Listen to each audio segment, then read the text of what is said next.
Halo Bunda, praejakulasi adalah cairan yang jernih, biasanya kurang kental dan yang keluar dari ujung penis selama gairah seksual, tapi sebelum ejakulasi.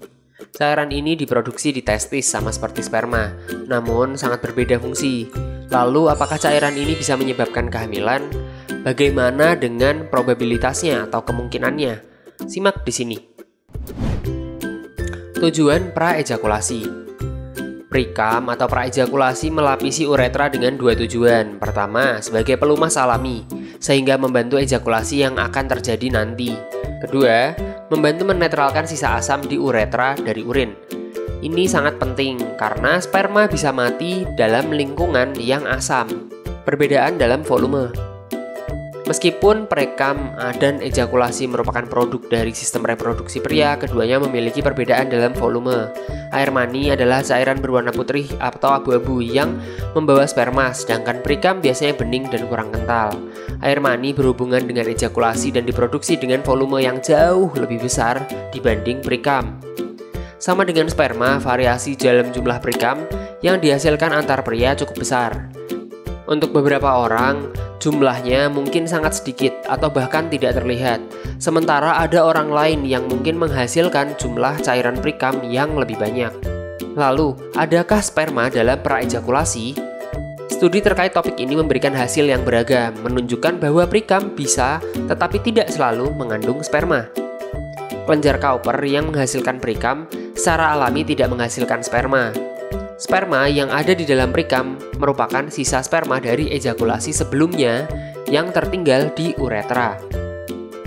Jumlah sperma yang ditemukan di prekam, jika ada, jauh lebih sedikit dibandingkan yang ada di air mani saat ejakulasi. Air mani diproduksi dengan tujuan khusus untuk membawa sperma dengan potensi membuahi sel telur, dan oleh karena itu mengandung jutaan sperma. Prekam sebaliknya, mungkin hanya berisi beberapa ratus atau ribuan sperma, jika ada. Konsentrasi sperma dalam prekam biasanya tidak cukup untuk mencapai ambang batas yang diperlukan untuk pembuahan. Sebelum lanjut, tulis di kolom komentar kalau Bunda punya pertanyaan atau saran. Lantas mungkinkah hamil dengan praejakulasi? Jawabannya adalah mungkin, tapi kemungkinan sangat tipis.